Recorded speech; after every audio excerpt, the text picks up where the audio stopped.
Hello and welcome to this video by Inspire Cows. My name's Mike Steele and this is the channel dedicated to dairy health. Today we're going to be talking about heat stress in cows, how to cool them and how to keep them comfortable when the heat goes on. So firstly, we're going to talk about the definitions of heat stress. So what is heat and what is stress? Then we're going to be talking about the consequences of heat stress and what happens on your dairy if you have this occurring. And thirdly, we're going to be talking about capturing the value if you do something about it, and a few tips on what to do and how to do them. When we're talking about heat stress, we need to be aware that cows are really no different to humans. They're mammals and we all like to stay within our comfortable limits. So there are times when we feel really hot and there's times when we feel kind of comfortable. Now cows are different to humans in that they have an internal heating boiler called a rumen, and this is going to really try and ramp up that heat. So they're comfortable at much lower temperatures than humans are. So in a region of 4 degrees C to 12 degrees C is around about comfortable for a cow. But when they start to get above a certain threshold, then they're going to start to feel the heat, and those effects will come out in your dairy. Now a lot of things I hear when I'm traveling around the world and dealing with dairies is, oh well, you know, I'm too far north for heat stress. I'm in the UK, or I'm in Denmark, I'm in northern Germany, and heat stress just doesn't happen here. But that's not true, because I've actually visited farms in Estonia, which is not far from Finland, which is way up north, and they experienced heat stress there over a period of 2 months. It rarely gets above 24 degrees centigrade for very long, but for 2 months one dairy showed a loss of over 150,000 euros because they lost 2.5 litres of milk over a 2-month period. With 2,500 cows, you can't ignore that. And that's that far north, so I guarantee you probably will see heat stress effects at some point in the year wherever you are. Well, the first thing to understand about heat when we define it is it's not just about heat. So there are temperatures, but there are also humidity, and this is the amount of water that is saturated in the air.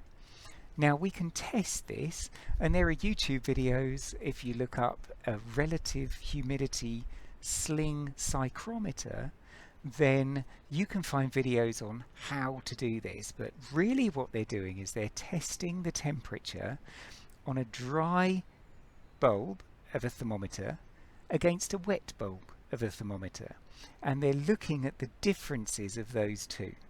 So the kind of thing I'm talking about here is if you had a dry bulb thermometer and you took a temperature of the room and then you switched on a kettle and you took the temperature again with a wet bulb thermometer, you would see a difference. And that's because the relative humidity of the room increases. And we tend to feel hotter when it's more humid.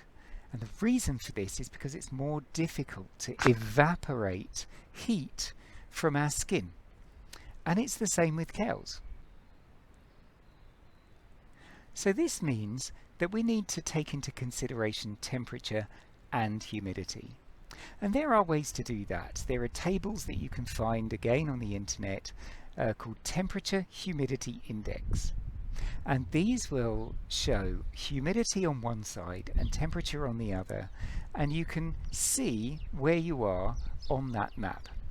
And they will also be graded for dairy cows, so you can have an area where it's low heat stress and has no effect on the cows. And then you have mild, moderate, severe, and then risk of death. It can actually get that bad. So when we look at the THI index, roughly a temperature humidity index of between 65 and 68 is the upper threshold for the comfort limits of a cow before you start to see performance effects. Performance effects like yield or reproduction effects. So we will see physiological effects on the cow.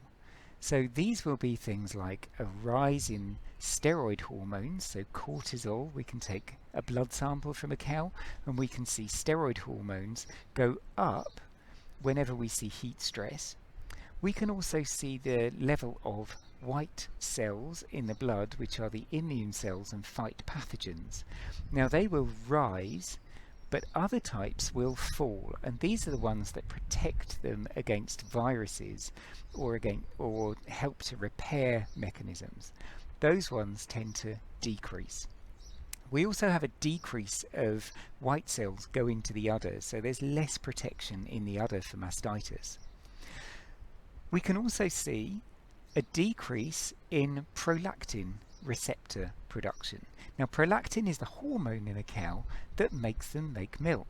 So if there's less receptors to fit on, for that hormone to fit on, then there will be less milk being made by the cow. This is going to decrease the amount of milk that she's going to make. Now, as well as the external temperature rising, her internal temperature will rise too. So if you take a thermometer and you get a rectal temperature from them, that will tend to rise in heat stress, which is really no surprise. But their dry matter intake will also go down. And what we tend to find, and research has shown, is that dry matter intake decreases, but their yield decreases more than dry matter intake in extreme heat stress. So the yield drop only accounts for 50% of the dry matter intake drop. So the yield is dropping further because not only is there less prolactin able to fit on the receptors and make milk, but we also have less cells being made in the udder that can make milk. So there's lots of things that happen in heat stress that are really working against us on the dairy. Now, as well as yield effects, we can also see reproductive effects. So these are things that affect fertility.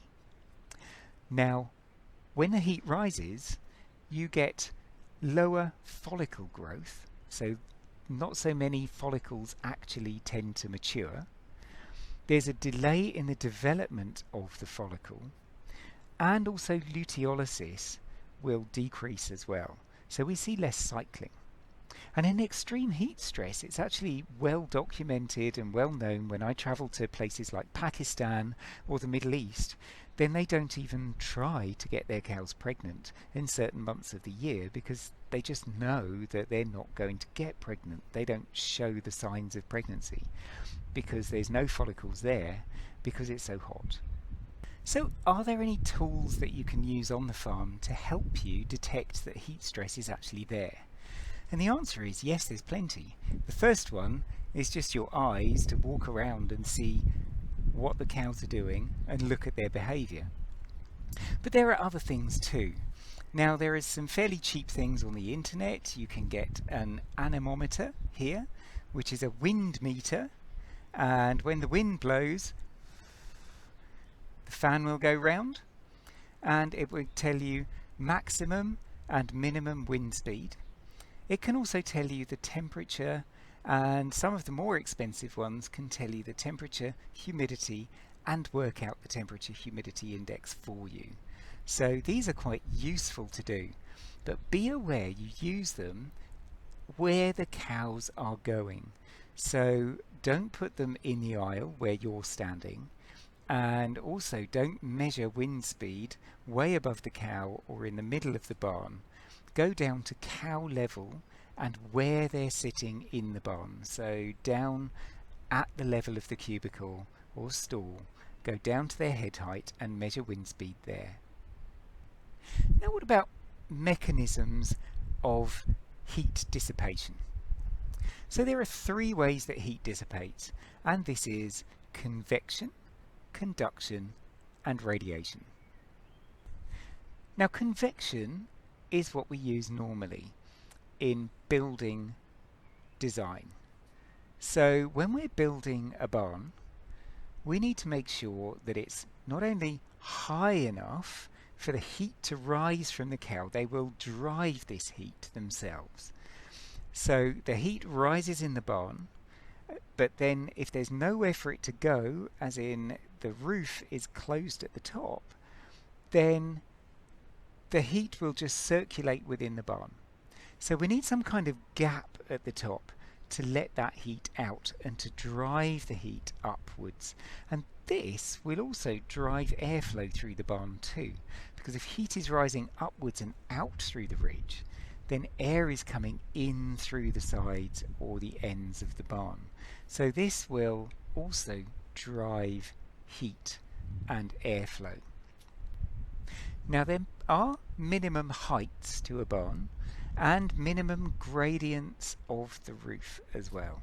So when you're building a barn, then for a 29 metre barn you need at least 4.2 metres high.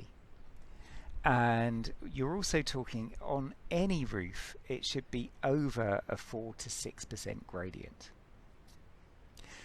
The ridge gap is 5 centimetres for every 3 metre width of the barn. And if you want to put a cap on that there as well, like in the UK where we see lots of rain, then you might want to put a cap on there.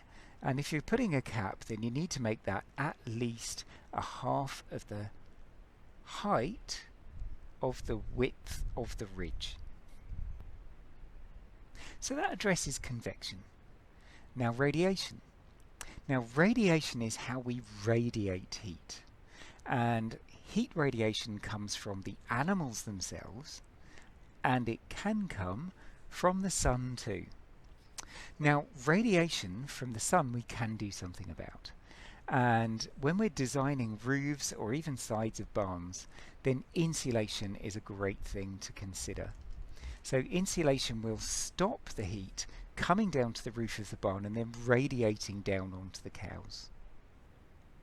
Now the third heat dissipation method is conduction, and this one's really important. This is something that we can do something about.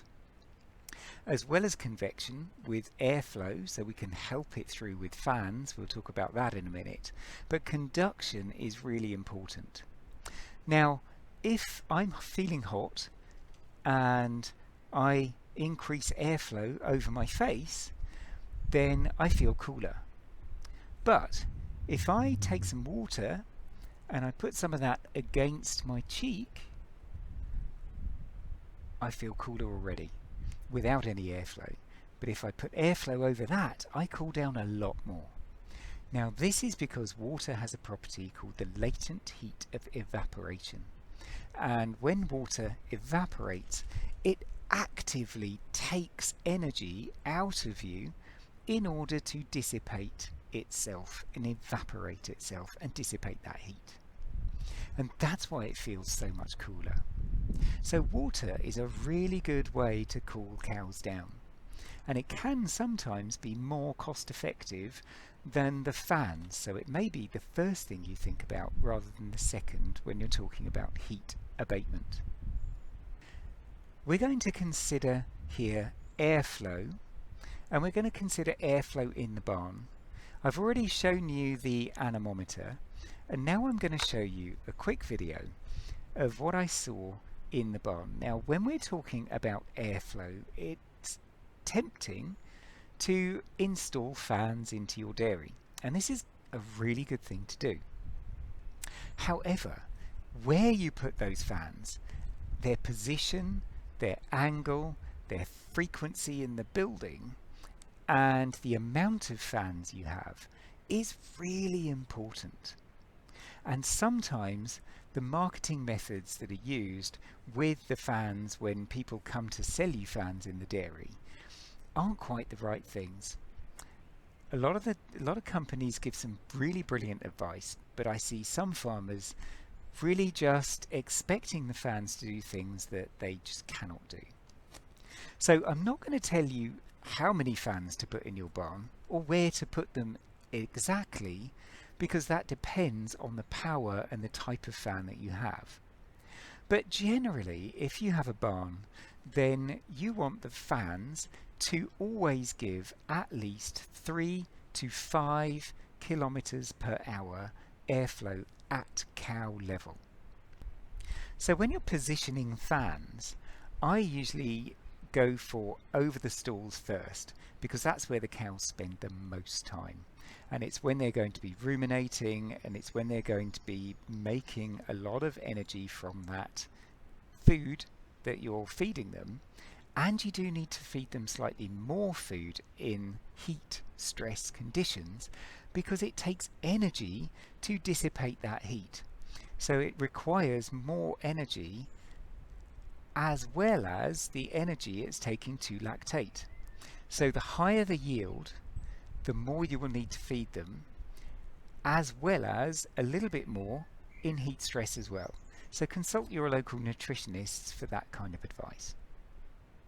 So providing things that increase feed efficiency, like Monensin in the diet, will actually be beneficial in heat stress, because at times when dry matter intakes go lower and you're requiring more energy from the cow, having something like Monensin, which releases more propionic acid, which is more energy, direct energy, volatile fatty acids coming from the rumen, direct energy supplied to that cow, then this is going to help any situation of heat stress and reduce the risk of losses of milk in heat stress situations.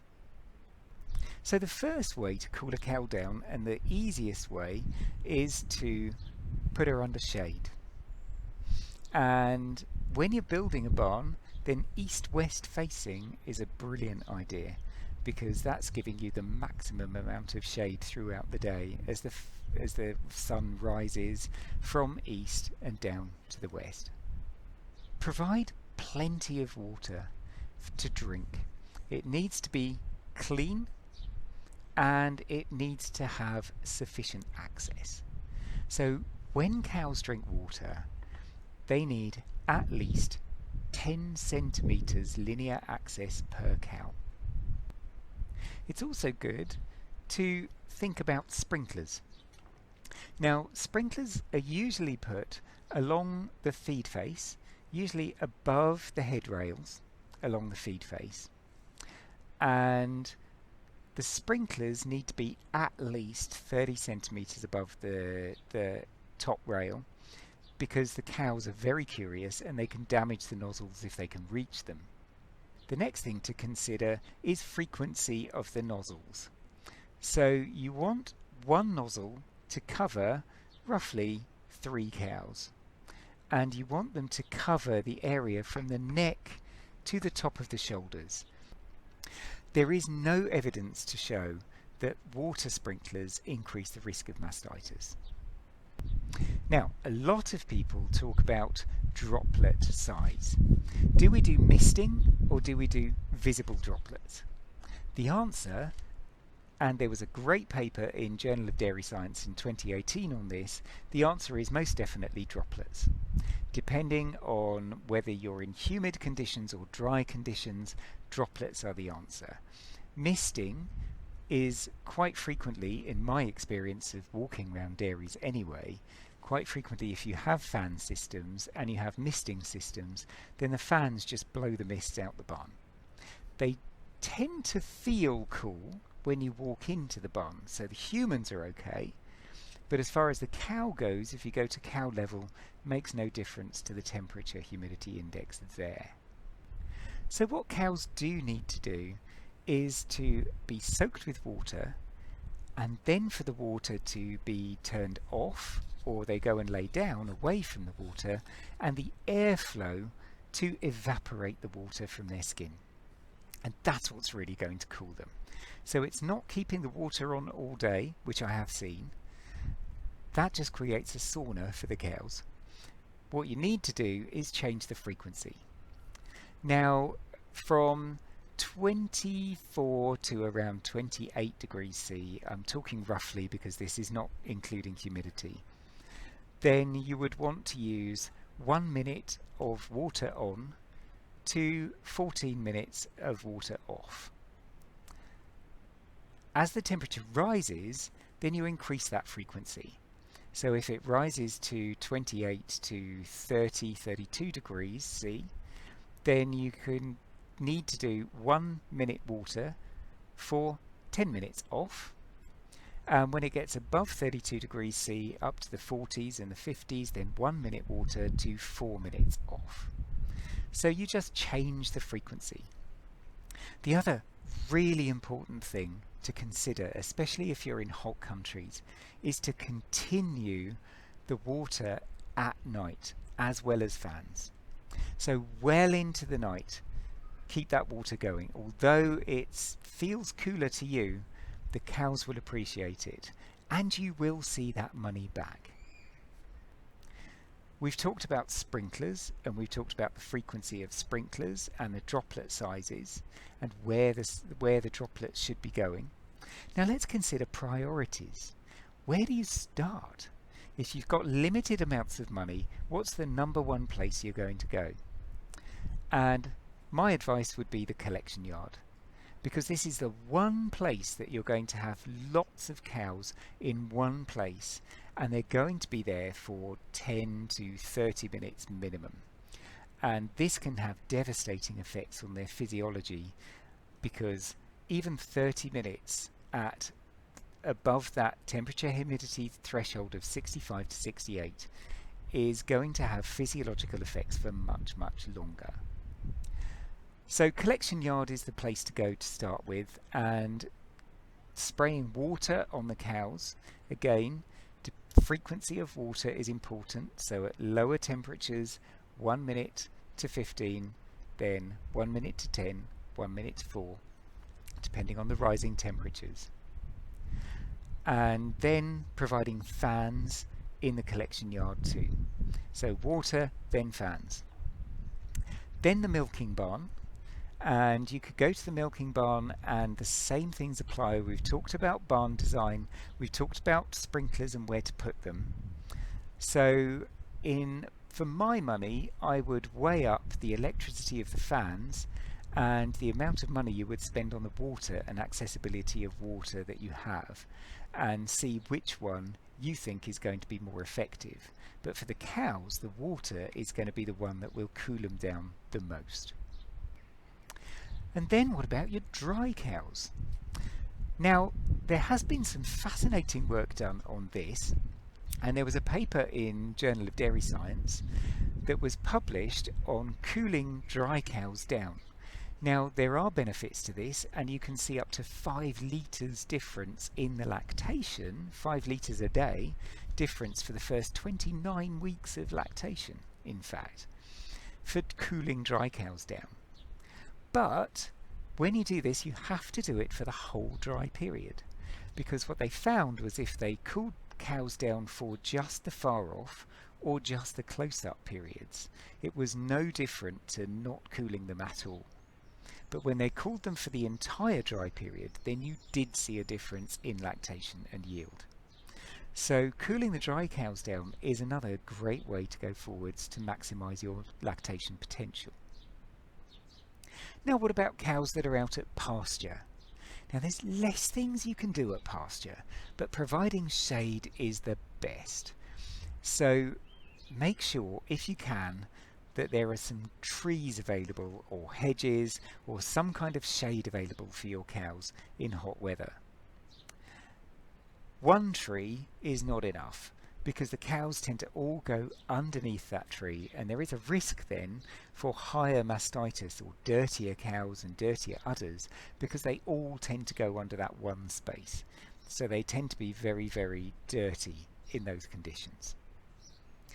Again, in pasture, provide plenty of water access, so don't put one trough at one end of the field, make sure there are plenty, and again, no obstructions, 10 centimetres linear access per cow, slightly more because they might have to walk further to get it, and therefore they will take less trips to the water. Now the crucial thing is capturing value back from heat abatement. So you're going to spend money on fans. you might spend money on the water systems, and you might spend money on an automatic system to switch water on and off. It's going to cost you a fair bit of money. But when are you likely to see that back? Of course, that depends on where you are and the amount of milk that you might lose in the first place. However, the things to measure to find value are milk yield, not so much milk components, but milk yield certainly. Reproduction is a massive one. So do measure the effects of reproduction a few months after installing heat abatement systems, and you will see the differences it's made. And this is where it's likely to really make you some money. Dry matter intakes will increase. One great farmer I saw in a Middle Eastern country said he didn't realise his cows could eat that much food. And also he didn't realise the cows could give that much milk. And so just providing fans in the right place, frequency of fans, and good airflow over those cows, a little bit of water, and it was amazing how much milk those cows did give. We also talked about the physiological effects of heat stress reducing the capacity of cows' immune systems. And you may see a reduction in things like mastitis and metritis as well. So measure diseases, measure yield, and measure reproduction. And then I'm pretty sure that any investment you make will be made back. So thank you very much for listening, and you've been listening to Inspire Cows, the channel dedicated to dairy health.